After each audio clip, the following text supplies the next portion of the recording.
neste computador, a aula está gravando. Muito bem, turma linda aqui, Papai do Céu me deu. Hoje a gente vai dar continuidade, estamos na quarta aula sobre o CPC, né, 03, já estou eu no 04. A gente vai dar continuidade ao CPC 03. Para os que estão aqui pela primeira vez, algumas observações. Os microfones de vocês ficarão desligados, porque por conta do fone de ouvido, senão fica muito barulho, e aí atrapalha tanto a mim, né, como também aos demais alunos, porque fica muito zoada. Então, quando a gente está dentro de uma sala de aula virtual, literalmente, um tem que falar apenas por vez, senão fica bastante confuso. A gravação particular desta aula é proibida, ela está disponível no canal do YouTube, para que vocês possam acessar a qualquer tempo, e de lá vocês fazem as divulgações que vocês quiserem, e aí a gente se comunica sempre pelo nosso querido bate-papo, tá bom? Então, sem mais delongas, eu queria relembrar um pouco de segunda-feira. Cadê Dona Mônica? Mônica está aí, Moniquinha, presente, fazer a chamada. Mônica. Mônica, você perguntou segunda-feira passada sobre os 3 pilares, né, da DFC. Foi o meu último assunto. Os 3 pilares, lá vai eu, 9, então, 3 vezes 3. Os 3 pontos principais da DFC são a informação pelo método indireto. É aquela informação relativa ao lucro, correto? Você vai ter a informação relativa ao lucro. Você vai conseguir verificar o quanto de lucro se converte em caixa. E, evidentemente, você também vai ter a informação dentro do lucro. Você vai ter a informação daquelas variações de receitas e despesas que afetam o caixa, que afetam o lucro, mas não afetam o caixa. E você vai ter a informação também sobre as variações dos ativos e passivos operacionais. Então, são essas 3 informações relativamente ao lucro, relativamente aos ajustes e relativamente às variações dos ativos e passivos operacionais. Então, para quem veio na aula passada, ou para quem assistiu a aula pelo YouTube, todo mundo se lembra que a gente terminou segunda-feira com essa informação. Tá tranquilo isso? Ok. Todo mundo está lembrado, né? Informação sobre o lucro, sobre as variações de receitas e despesas que afetam o lucro, mas não afetam o caixa, e os ativos e passivos operacionais. E aí, a gente parou nesse slide, né? Então, esse slide quer dizer o quê? Esse slide quer dizer o seguinte: toda vez que o meu ativo, aqui são os ativos e os passivos operacionais, tá? Aquele que a gente conversou segunda-feira, que são aqueles passivos que estão totalmente relacionados com a atividade da empresa. Aí eu falei assim, a gente pode enxergar o balanço de 2 formas. Primeira forma, ativo circulante, ativo não circulante. Segunda forma, ativos operacionais e ativos de investimentos, passivos operacionais, passivos de financiamento. Então, era a segunda maneira que a gente tem de enxergar o balanço patrimonial, tá? E é uma maneira bem bacana também, a gente tem que pensar fora da caixa. Sei que na faculdade a gente aprende assim, circulante, não circulante, mas existe uma outra forma de você pensar, que é o operacional e o investimento para o lado do ativo e o operacional e o financiamento para o lado do passivo. Agora eu quero explicar para vocês esse slide. E ele diz assim, sempre relacionando aos ativos operacionais. E ele diz assim, toda vez que eu aumento o ativo, eu reduzo o fluxo de caixa. Vocês já escutaram essa frase 700 vezes. Toda vez que eu aumento o ativo, eu reduzo o fluxo de caixa. Por que isso acontece? Quem pode me dar uma super dica? Porque toda vez que eu aumento o ativo, eu reduzo o fluxo de caixa. Turma? Roberto, saída de caixa. Tá frio, Roberto. Se fôssemos na Páscoa, você estaria no quarto e os ovinhos da Páscoa na varanda. Aquisição. Tá todo mundo no quarto e os ovinhos na varanda. Vamos lá. Toda vez que a gente aumenta o ativo, acontece duas coisas. Ou, em princípio, eu adquiri mais ativos, no caso aí falando dos bens, né? E aí o dinheiro saiu. Mônica, você acertou, tá? Ou você deixou de receber. É o que o Roberto acabou de escrever. Muito bem, Roberto, muito bem, Moniquinha. Então, toda vez que o ativo aumenta, quando a gente fala de aumento do ativo, vocês têm que entender que esse aumento significa a variação de saldo entre um período e outro. Então, quando tia fala assim, meu ativo aumentou, ela está querendo dizer, meu ativo aumentou de 2019 para 2020. É a variação dos saldos. Então, vamos lá. Toda vez que o ativo aumenta, aconteceu duas coisas. Ou eu comprei ativos, falando aí dos bens, ou eu deixei de receber, falando aí dos direitos a receber. E aí eu tenho uma analogia, tá? E aqui, ó, uma analogia para explicar essa parte aí de aumento e redução de ativo, que geralmente funciona. Como aqui tem muito professor que está aqui nos prestigiando com a sua presença, eu vou falar como eu falo em sala de aula para explicar para os alunos. Aí normalmente funciona. Aí eu conto uma historinha e a historinha é assim. Imagina que a gente está, Mônica, no shopping, tá? Vivi é nós, tá? Aí a gente vai no shopping em janeiro, na segunda quinzena de janeiro. Ou seja, aquela liquidação maravilhosa, né? Aí a gente passou na frente da Arezzo, né? Toda mulher precisa de um sapato Arezzo na vida. 1, 2, 3. Adoro, né, Mônica? Eu amo liquidação na Arezzo, assim. Aliás, quando tem liquidação na Arezzo, eu prefiro nem entrar. Porque se eu entrar, é prejuízo. Aí fomos eu, Mônica e Vivi para a Arezzo. As três de mão dadas, a gente entrou na Arezzo em promoção na segunda quinzena de janeiro. Pipocando a liquidação, 70%. Aí a gente viu lá aquelas sapatilhas maravilhosas, maravilhosas, aquelas que combinam com tudo, todas as cores. Pá! Promoção, 40 conto. 40 conto. Aí uma olhou para a cara da outra e falou, é agora ou nunca. A gente comprou, cada uma de nós, 4 sapatilhas.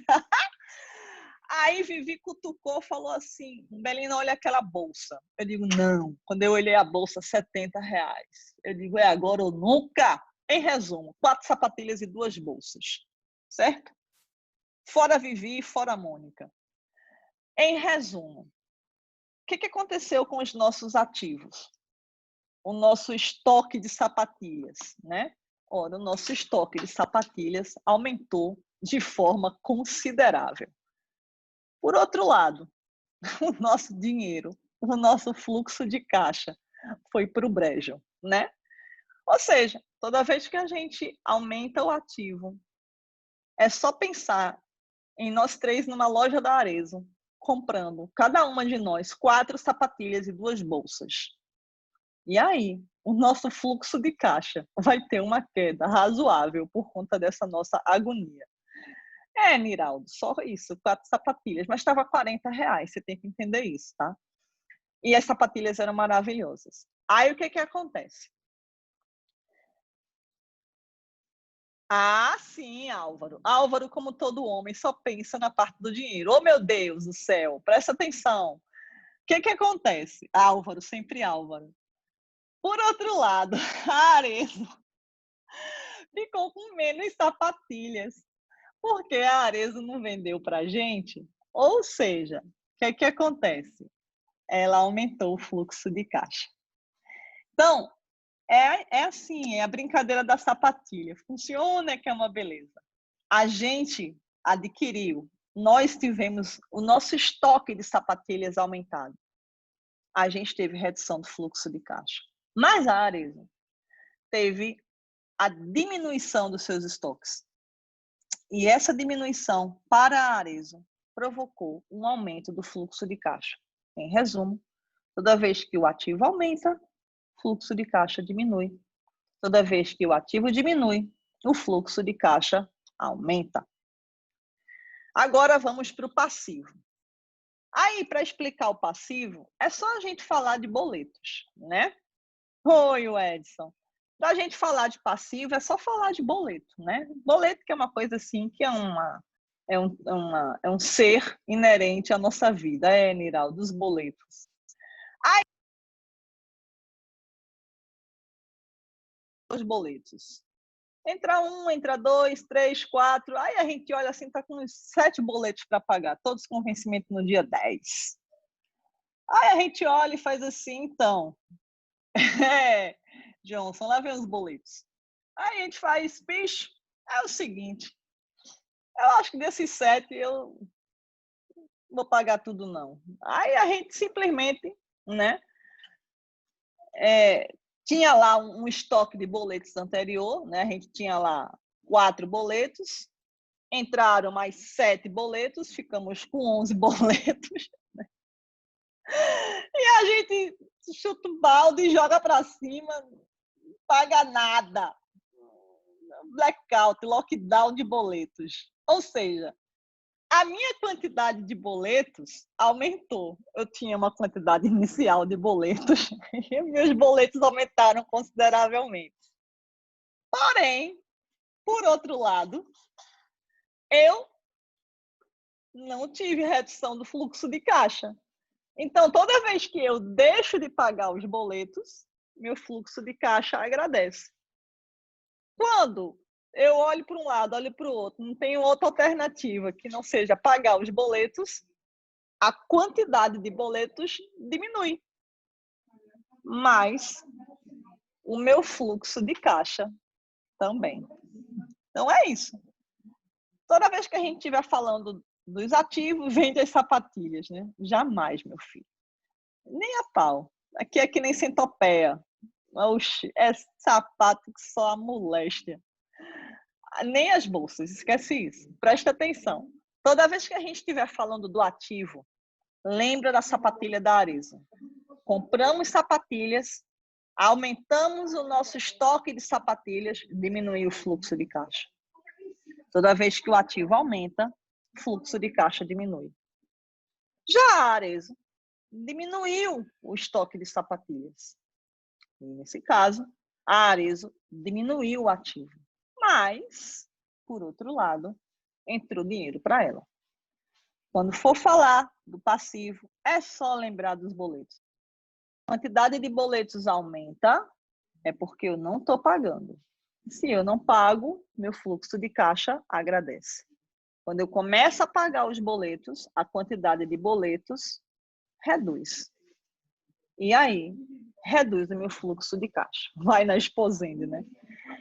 Turminha, esse slide tá tranquilo para vocês? Deu para vocês entenderem? Tranquilo? Oh, que coisa boa. Bom,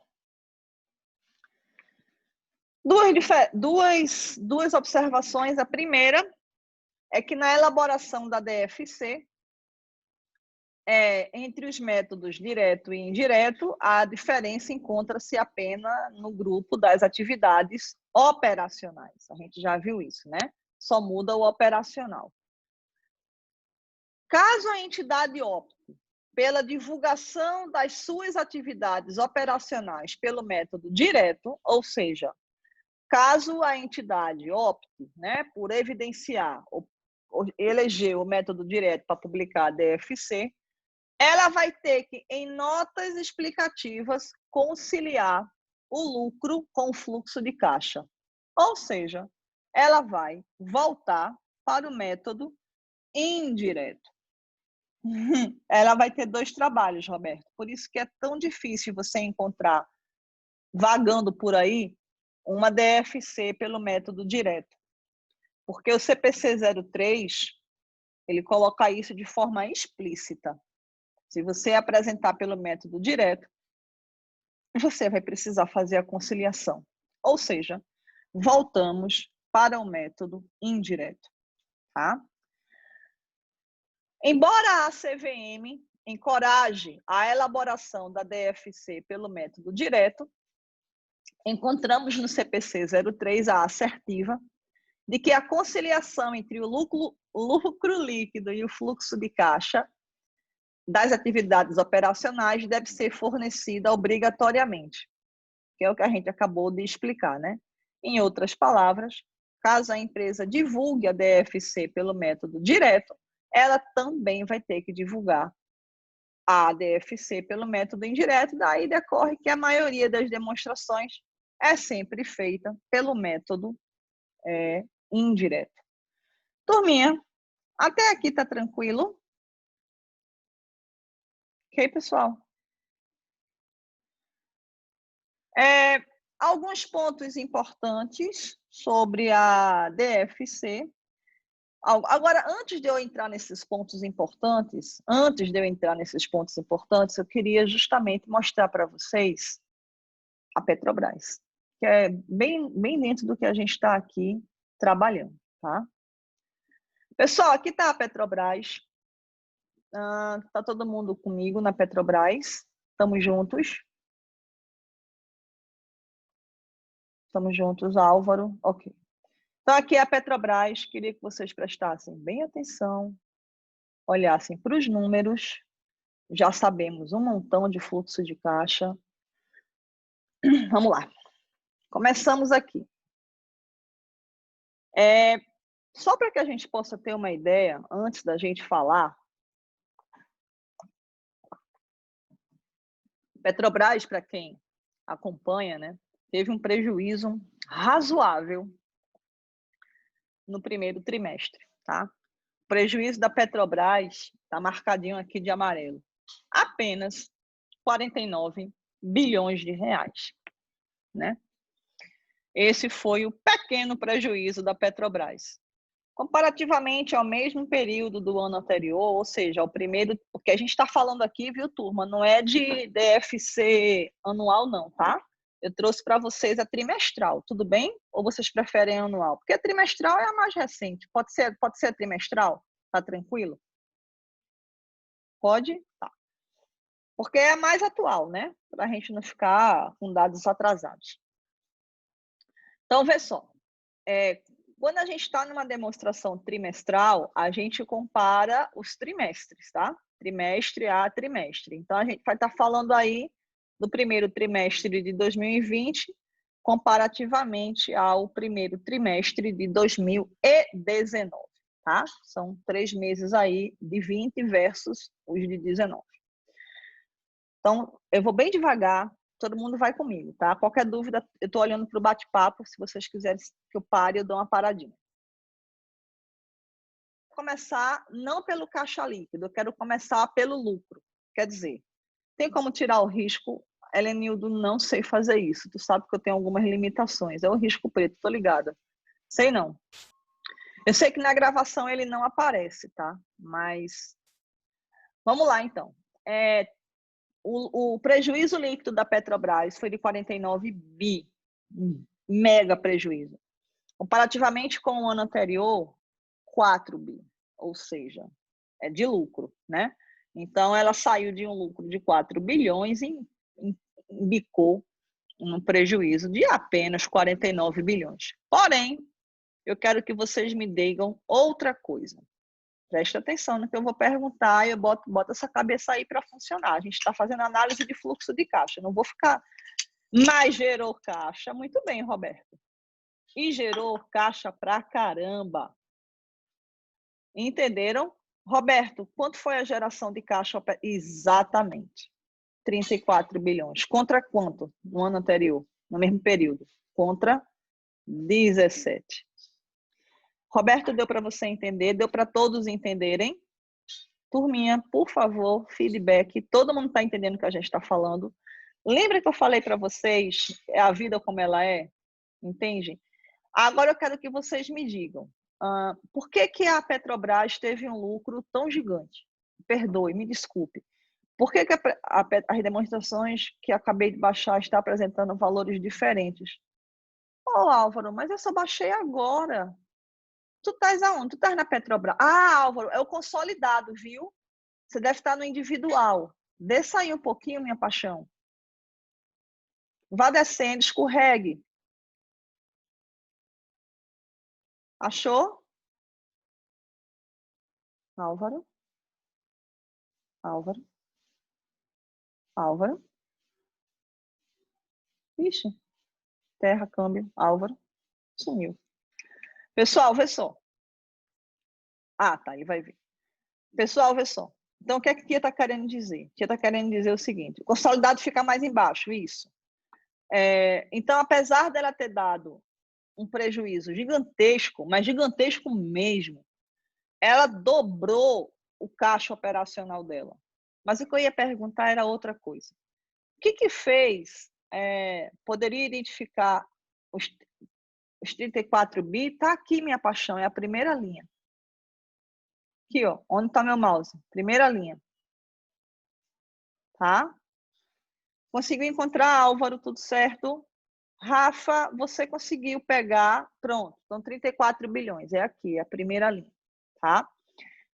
O impairment, então, Helenildo já deu toque. Então, o grande causador deste prejuízo gigantesco diz respeito ao impairment, 65 bi. Então, esse impairment fez com que o lucro da Petrobras embicasse e se transformasse em um prejuízo.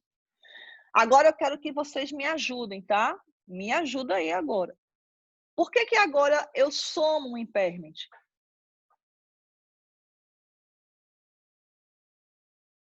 É uma indicação para ajustar o lucro. Exatamente, Adri.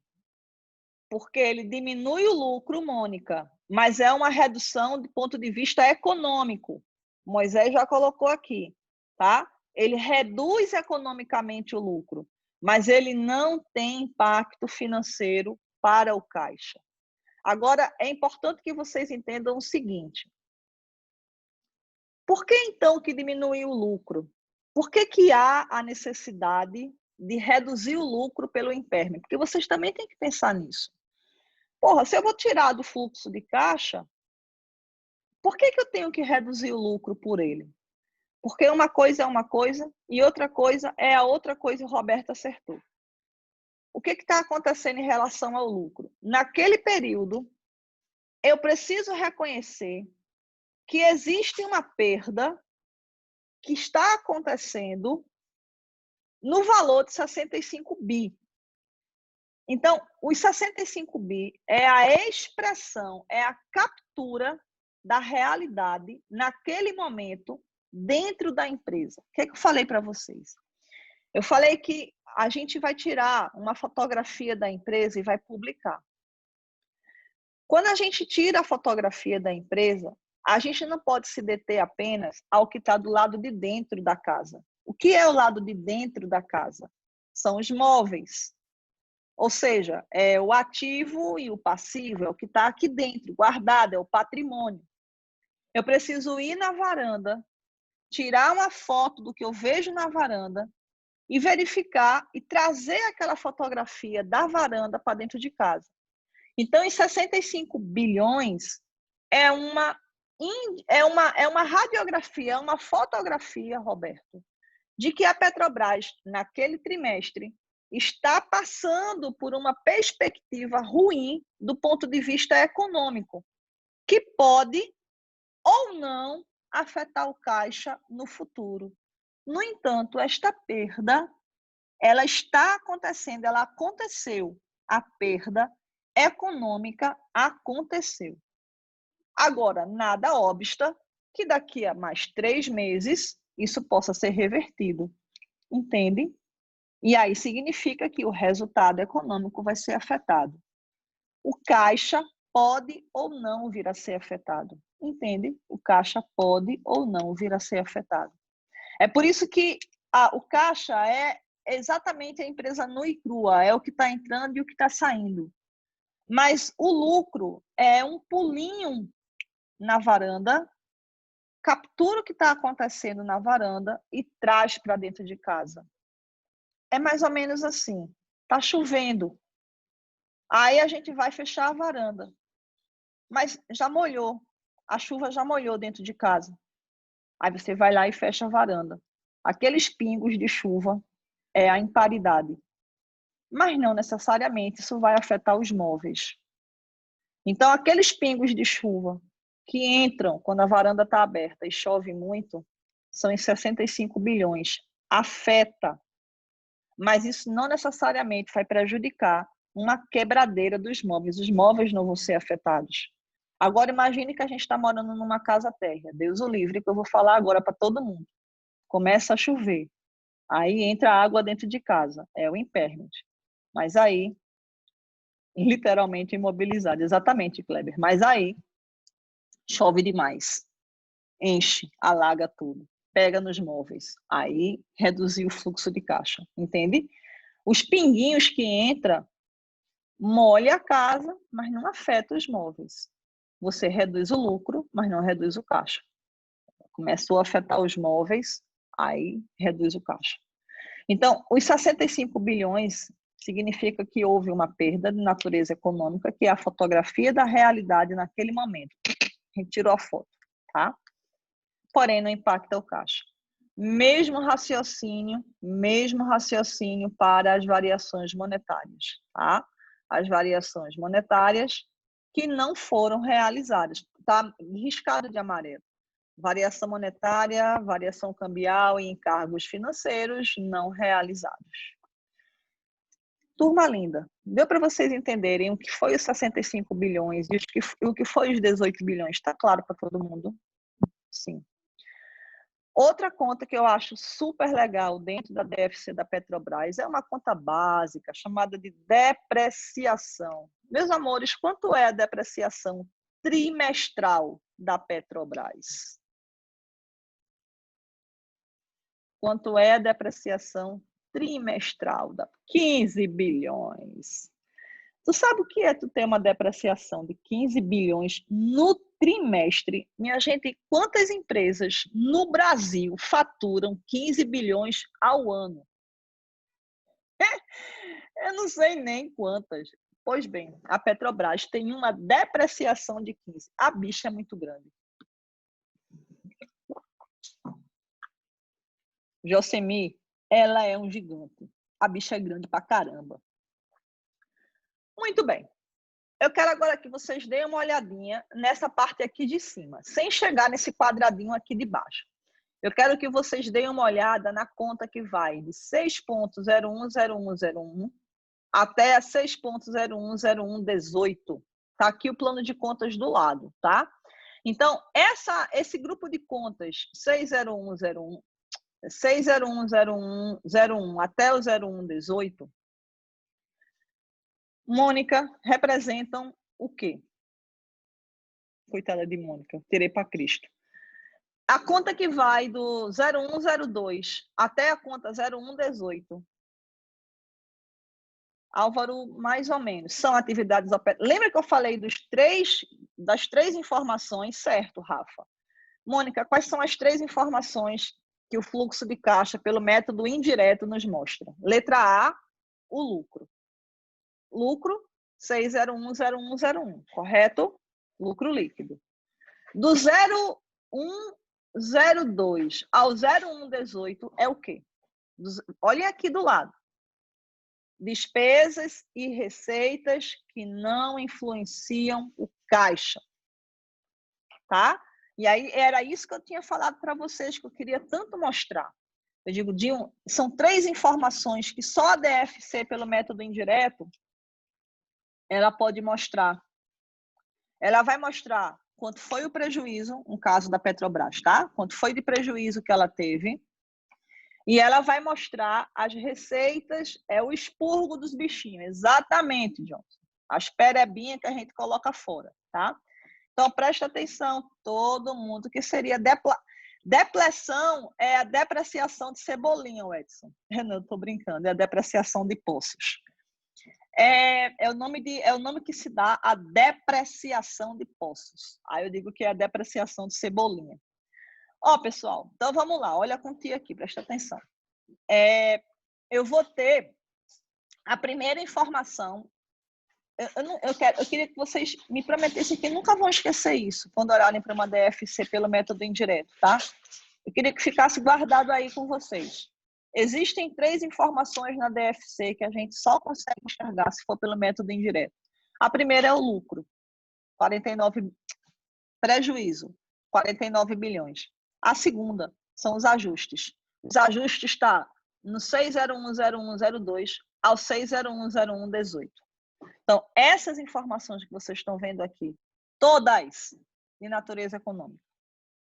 Você vai ter uma ideia do quão impactante é o ambiente na companhia, do quão impactante a companhia é, o quanto a companhia está exposta a essas variações, como elas influenciam a empresa, como o câmbio, como os encargos, como o mercado de petróleo, porque essa imparidade de 65 bilhões, eu não sei se eu cheguei a conversar com vocês, mas ela diz respeito ao mercado econômico, a perda, a queda, a baixa de preço do barril do petróleo. Não despencou? A gente está vendo isso nas bombas, tá? Então, imagine que o que a gente está vendo aqui nas bombas é despencando o preço do petróleo. A gente não está consumindo, é a banana na feira. Banana em excesso, o valor da banana cai. Então, é isso que está acontecendo. Então, essa perda, ela é devida ao cálculo que foi feito do quanto Roberto, é o cálculo que foi feito do quanto essa pandemia, do quanto essa paralisação mundial está causando no mercado do petróleo. Então, essa perda é de 65 bilhões. Ela ainda não aconteceu, mas é o que foi projetado. Que massa, Álvaro! Como é que tu fizesse isso, essa setinha? Porra, Álvaro, é massa. Porra, Álvaro, podia me dar uma aulinha de setinha, né? Mas vamos lá. Então, 65 bilhões é o impacto econômico. Em resumo, oferta versus demanda, Dimitri. Turminha, tudo que vocês estão vendo aqui, do 0102 ao 0118, tá? Tudo que vocês estão vendo aqui, do 0102 ao 0118, é econômico. Qual é a terceira informação?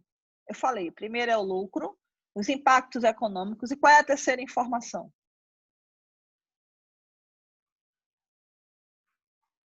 Eita, as variações no ativo e no passivo. Boa!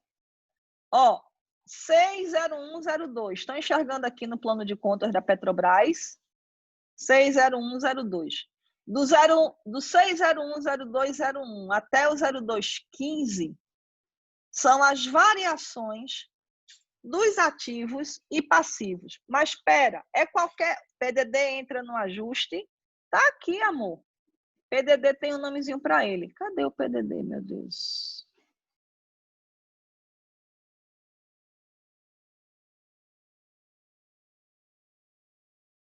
Perda na recuperação de ativos, baixa de poço seco, variação cambial, perda. Aqui, ó, é 6010110.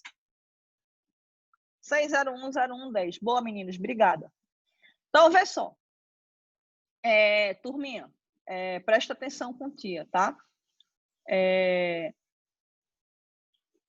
Então, do 0201 até o 0215 são as variações do ativo e do passivo operacional, tá? Mexa o mouse e vá para cima, View Options, depois clica na opção Annotate. Isso é para eu fazer, Álvaro? Não, não vou fazer isso, Álvaro. Não vou. Não, Álvaro, depois a gente resolve isso. Vai ficar manchado mesmo. Ó, vê só. Álvaro, se eu for fazer isso que você está falando, eu vou me embananar toda. Tu sabe que eu sou meio burrinha nesse negócio de tecnologia, né? O máximo que eu consigo fazer com vocês é isso. Ó, vê só. Então, do 0201 até o 0215 a gente vai encontrar as variações. Mas o que é que Tia falou? Não é qualquer variação de qualquer ativo. É a variação de quais ativos e quais passivos? Povo operacionais. Tá? Então, o que a Petrobras considera operacionais? O estoque, os depósitos judiciais, depósitos vinculados à class action, que eu vou explicar daqui a pouco, outros ativos. Aí aqui, ó, do 0201 até o 025 é ativo. Do 0206 até o 0215 é passivo, de natureza operacional. E aí o que Tia falou, o que não é operacional em relação ao ativo é investimento. O que não é operacional em relação ao passivo é financiamento.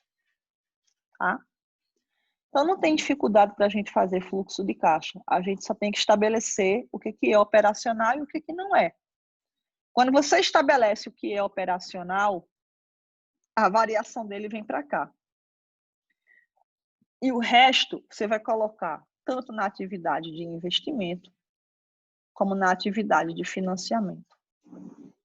Você só precisa saber o que é operacional, tá? Agora eu quero mais uma outra informação. Outra informação. É o seguinte. O que eu falei para vocês em relação ao ativo e ao passivo operacional? Eu falei assim, ó. Você tem dois grupos, o ativo operacional e o passivo. O passivo é a fonte de recursos. Todo mundo concorda que o passivo é a fonte de recursos? Sim, né? E aí o passivo, ele deve financiar o ativo, correto? Correto. Então significa o quê? Significa que meus passivos, aí a gente vai ter que voltar para aquele slide anterior. O da, como chama? Arezo. Então, toda vez que o meu passivo aumenta o fluxo de caixa. Toda vez que o passivo diminui o fluxo de caixa. Tudo bem até aqui? Toda vez que o passivo, lembra dos boletos, aumenta o fluxo de caixa. Toda vez que o passivo diminui, eu estou pagando os boletos, diminui o fluxo de caixa, tá? Aí, ó, dá uma olhada nos meus passivos. Os meus passivos, eles estão aumentando ou estão diminuindo? De um período para o outro. Os meus passivos aumentaram ou diminuíram? Diga para mim. Aumentou ou diminuiu? É mesmo? Aumentou? Turma, olha para os parênteses. O meu passivo de um ano para o outro aumentou ou diminuiu?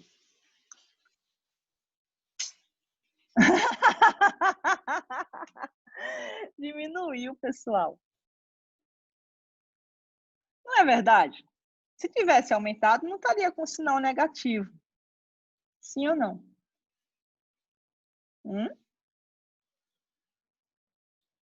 Pessoas, prestem atenção. Vocês não estão dando feedback para mim, eu não sei se vocês estão entendendo. Ai, ai, ai, né, Mônica? Vamos lá. Presta atenção. Imagina que no ano de 2019, presta atenção no que Tia vai falar. Imagina que no ano de 2019, eu tinha 7 boletos.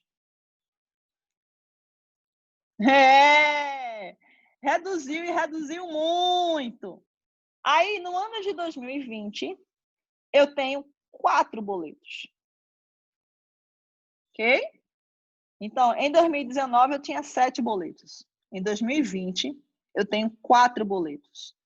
A variação de 2020 em relação a 2019, meu passivo passou de 7 para 4. Aumentou ou diminuiu? Diminuiu. Então, o que vocês estão vendo aqui, ó, fornecedor 3 bi, impostos 2 bi, plano de pensão 1 bi, e por aí vai, Tudo que vocês estão vendo aqui negativo quer dizer o quê? Que o passivo, fornecedor, ele devia 2 bi e passou a dever. Aumentou. Tu tá olhando, Rafa, tu tá olhando o ativo, o balanço patrimonial, é? Não sei onde é que você tá olhando, não. Tá? Mas se for o balanço patrimonial, essa diferença aqui, ó, de um ano para o outro, tá? É porque ele diminui. Esse valor é a diminuição, exato. A tela mesmo, o Roberto me disse que é a variação. Aqui é o seguinte, vamos lá, vamos prestar bem muita atenção. Deixa eu tentar digitar para ajudar vocês. Imagine que em 2019, a minha conta de fornecedores fosse de 5 mil reais. Em 2020, a minha conta de fornecedores é 3 mil reais. Ou seja, eu devia quanto de fornecedor? 5 mil. Eu estou devendo quanto de fornecedor? 3 mil. Então, a diferença de 2020 para 2019 é de quanto? Isso. Você está vendo que tudo... Então, você agora consegue entender que tudo que está entre parênteses é porque eu paguei? Consegue ver isso? Turminha, oi. Quer dizer que variou para menos em 3 bi. Houve pagamentos. Sim, houve pagamentos. Todo mundo entendeu, pessoal?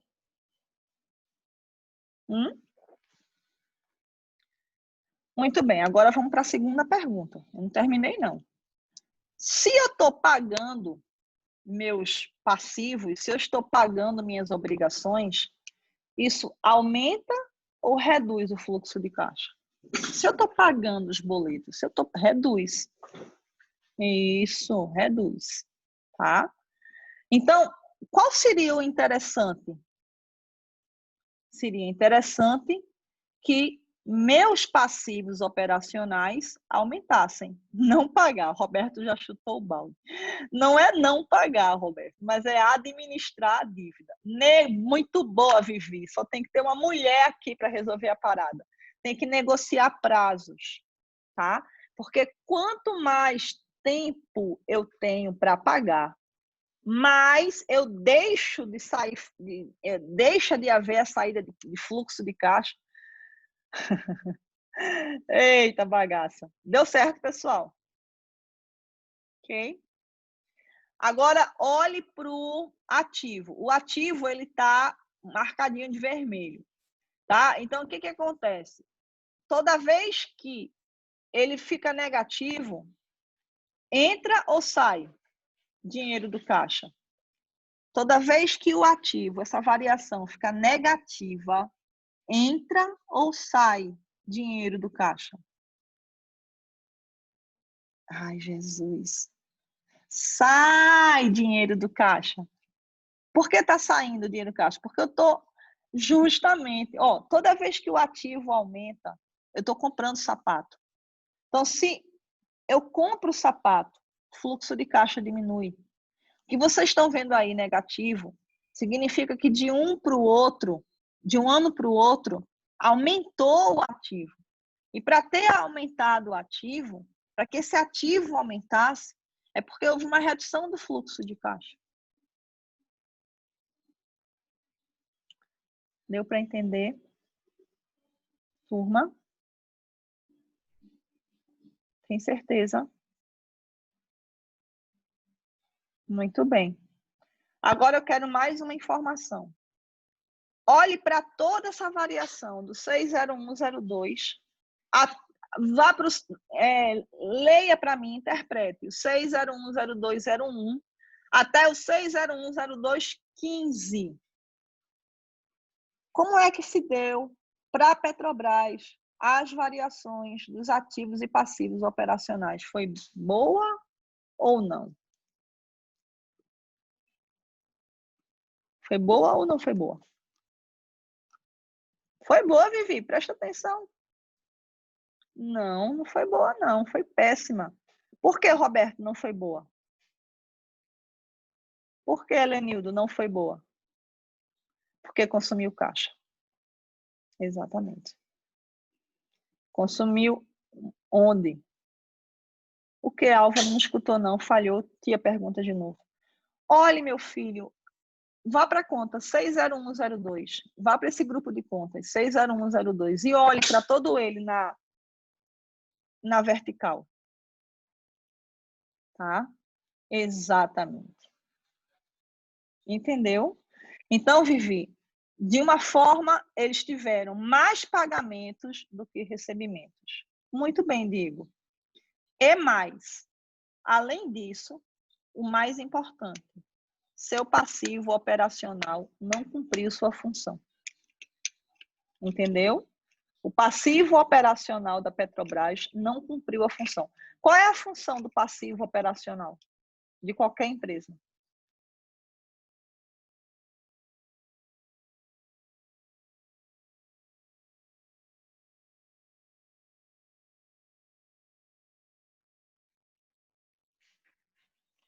Deu certo, povo?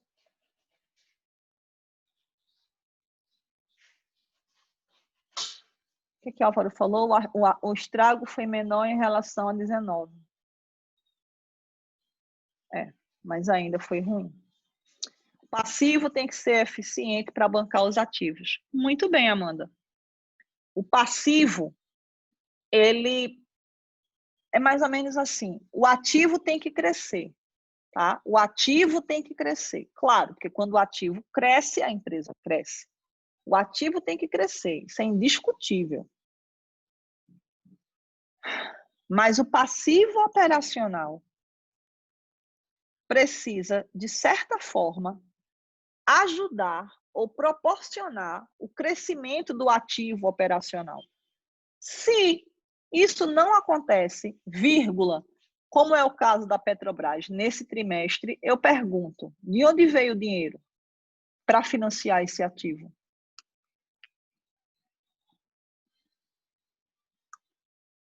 Sim, do passivo. Mas de que passivo, Álvaro? Do operacional? Dos passivos de financiamento. Entende? Então, meu ativo, agora presta bem atenção. Meu ativo operacional, ele não foi financiado pelo passivo operacional. Tá? Exatamente, só uma pequena parte. Muito bem, Álvaro, presta atenção. Meu ativo operacional, ele foi financiado pelo meu passivo de financiamento e não pelo meu passivo operacional. Entenderam isso? Deu certo? Posso confiar, né? Todo mundo entendeu direitinho? Tá, agora eu vou perguntar uma coisa. Entre mortos e feridos, a Petrobras ganha tempo do dinheiro financiado para trazer benefício ao caixa. Sim, exatamente, Alvo. Entre mortos e feridos, tá? Vamos dizer que o primeiro trimestre da Petrobras foi um trimestre que, vírgula, apesar de ter gerado um prejuízo, vírgula, teve geração de caixa. Ponto. Porém, a gente percebe, pela análise do fluxo de caixa, que não foi exatamente o operacional que trouxe, tá? Foi o que gerou essa entrada de caixa. Houve lucro, houve geração de caixa, houve, mas as atividades operacionais, elas consumiram caixa. Vamos dizer assim, as atividades operacionais, elas poderiam ter melhorado a geração de caixa. Entende isso? As atividades operacionais consumiram mais caixa do que geraram. É isso. Sobrou um pouco do BNDES. Ei, Kleber, vamos embora. Segue o fluxo. Segue o fluxo de caixa. Então, pessoal, deu para todo mundo entender essa parte? Agora eu vou passar mais para frente, tá? A partir daqui agora, a gente está indo, que é o 6.02. Dá uma olhada agora no 6.02. O que é o 6.02? Atividades de... mas operacional gerou 34 bi. Perfeito, Roberto. O operacional gerou 34 bi. Poderia ter gerado mais do que 34 bi se não houvesse consumo de caixa pelas reduções dos passivos operacionais. Entende, Roberto? Gerou 34 bi? Gerou sim, gerou. Mas poderia ter tido um desempenho melhor se não tivesse havido tanto consumo de caixa nas suas operações. É como se os ativos e passivos operacionais deveriam cumprir para alavancar o fluxo. Deu para entender? Porque o fluxo de caixa da operação começa a partir do lucro. E aí, a partir do lucro, a gente vai saber o quanto as operações contribuem ou não contribuem para a operação da empresa. Entendeu, filho? Agora vamos para o próximo passo. O próximo passo é investimento, tá? Então, investimento, quanto foi que ela consumiu?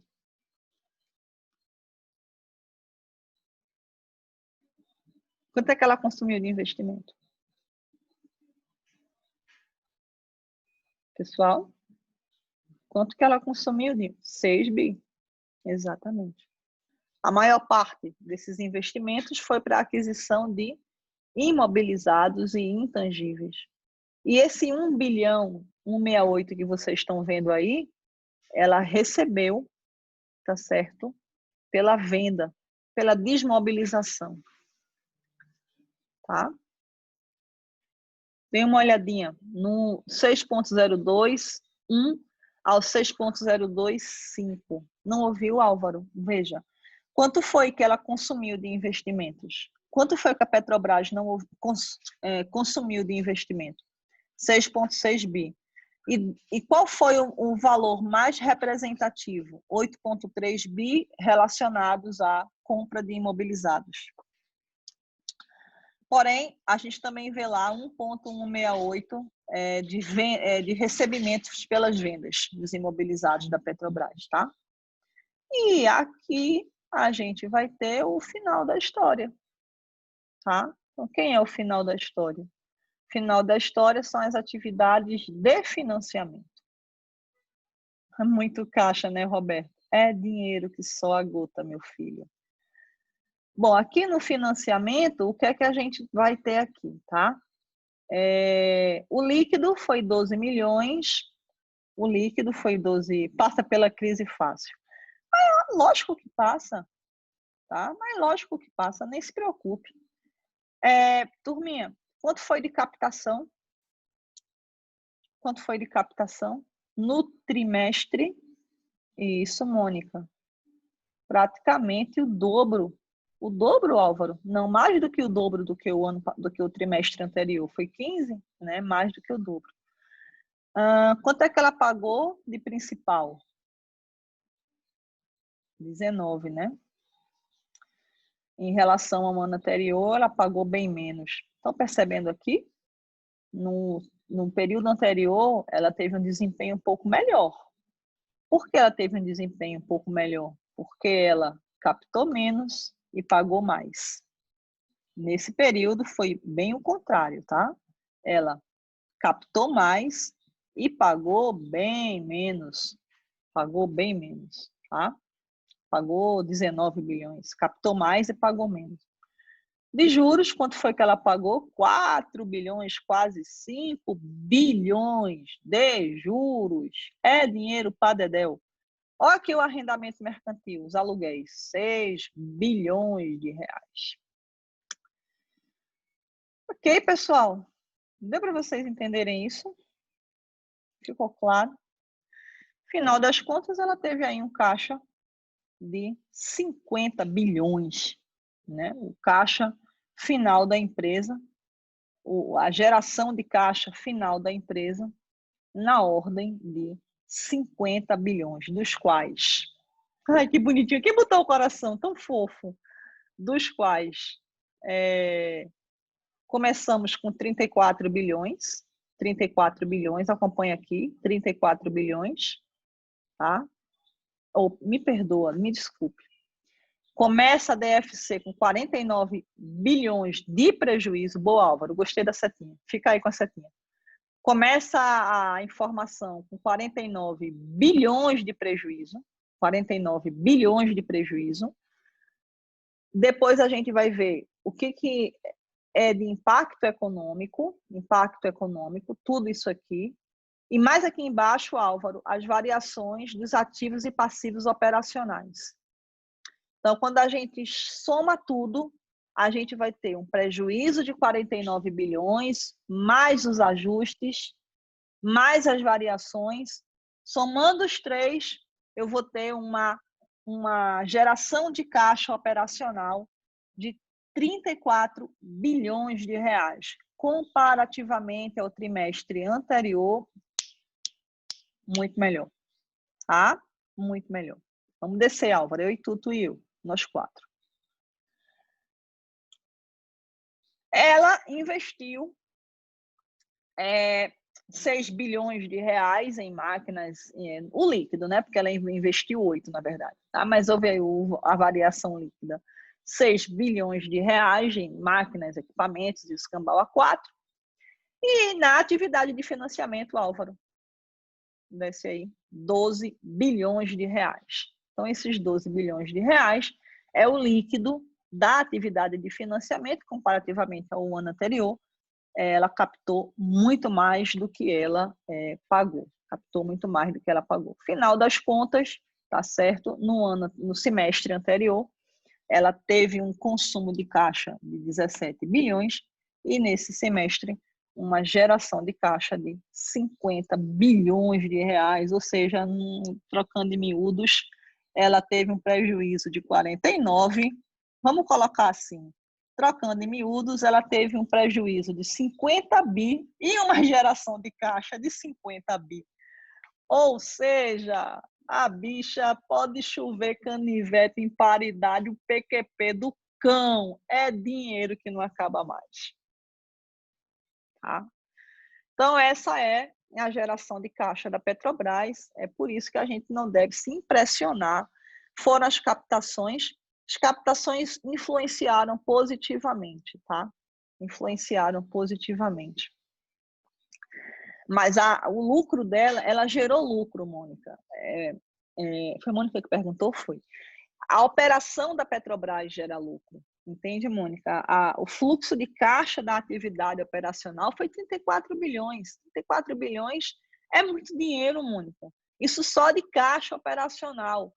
Aquilo que a gente viu é que houve um consumo maior, tá certo? Ou seja, o fluxo de caixa, a variação dos ativos e passivos não foi benéfica para a empresa, mas também ela captou dinheiro que só porra e pagou, né? Ela optou por pagar. Mas, enfim, essa captação de empréstimos sim, Roberto, a captação são novos empréstimos. E aí entra muita parte de debêntures também, tá? A Petrobras emitiu debêntures, tá? Só para você entender agora. No início do ano, a Petrobras emitiu debêntures, tá? Então, a amortização de juros é ajuste operacional. A amortização, Rafa, é porque os juros entraram na DRE, mas não foram pagos. E aí, por eles não terem sido pagos, a gente ajusta o lucro, o resultado é positivo, tá? O que foi, Roberto, que tu viu no release da Petrobras? Captação de empréstimos. Ela se endividou bem mais em 2020. Com certeza, Marcelo. Com certeza, tá? Ela se endividou bem mais em 2020. E aí, tudo certo? Deu certo a nossa aula hoje? Pessoal? Alô? Oh, coisa boa, Mônica. Que bom que você gostou. Graças a Deus. Pessoal, ainda estamos longe do final, viu? Tem muita coisa de fluxo de caixa para a gente estudar. Espero que vocês tenham paciência. Esse impairment já foi em função da Covid? Foi. Por que foi? Porque a Covid já trouxe exatamente essa paralisação econômica internacional e despencou o preço do petróleo. Olha, existe aí uma teoria da conspiração, né, que eu não sei se está certo ou se está errado, que um dos motivos que dizem por aí, que eu não sei se é verdade, que esse vírus foi plantado, né? Foi plantado pela China. Dizem, não sei, nem vai nem vem nessa aula aqui. Mas e que um dos motivos, né, do vírus ter sido plantado é para forçar a queda do preço do petróleo. Reza a lenda, Rafa. Reza a lenda, tá certo? Nos livros de Monteiro Lobato, tem lá um conto, uma história, que o vírus foi implantado. Tá? E um dos motivos foi exatamente esse, redução do preço do petróleo. Bom, e conseguiu, tá?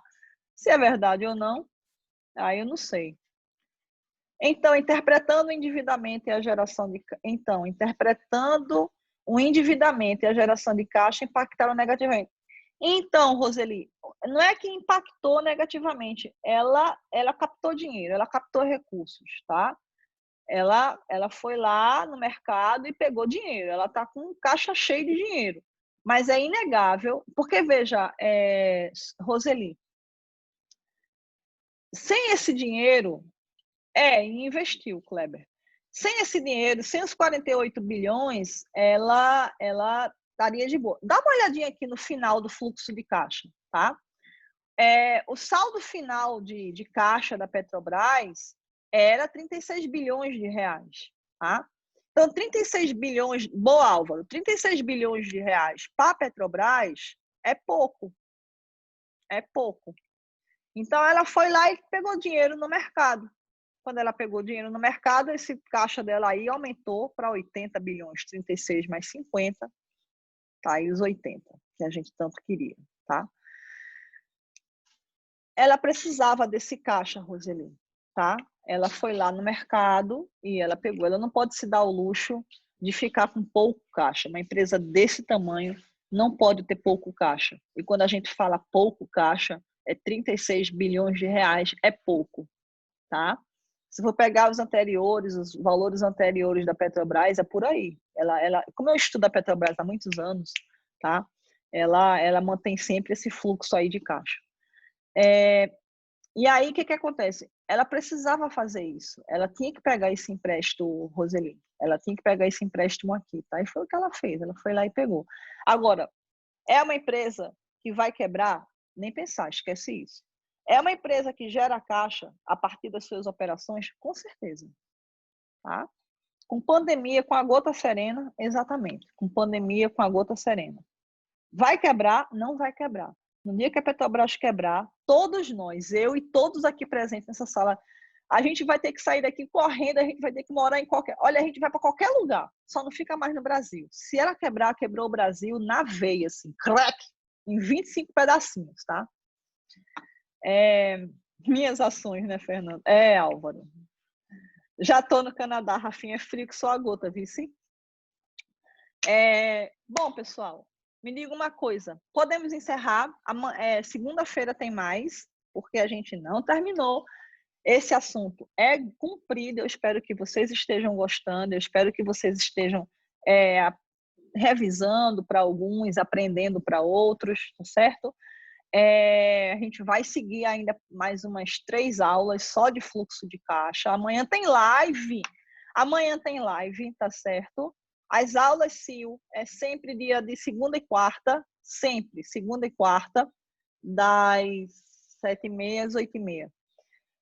Dia de quinta-feira é nós. Isso, Rafa. Amanhã é nós, eu e tu e eu. Vice? A gente vai trabalhar sobre mercado de capitais, falar sobre programas de investimento. A gente vai começar a falar sobre montar um programa de investimento, curto prazo, médio prazo, longo prazo, para poder eu entrar na renda fixa e na renda variável. Então, amanhã, amanhã tem aula de mercado de capitais pelo Instagram, às 8h da noite. Divulguem nas redes para ajudar para o pessoal vir. E o que mais que eu ia falar? Só. Sábado eu tenho uma live, mas é com o Anderson, a gente discute educação contábil. Mas é isso, tá bom, pessoal? Fiquem com Deus, com o Papai do Céu, com o Nosso Senhor, que possamos passar aí o restante da semana tranquilo. Até amanhã, Núbia, muito bem. Até amanhã, Núbia. Fiquem com Deus. Um super beijo para todos, tá certo? Muito obrigada pela presença, paciência, assistência, pelas setinhas de Álvaro. Já está contratado para a próxima aula, Álvaro, para fazer as setinhas para mim. E é isso. Quinta-feira tem aula. Divulguem nas redes de vocês se puderem, tá?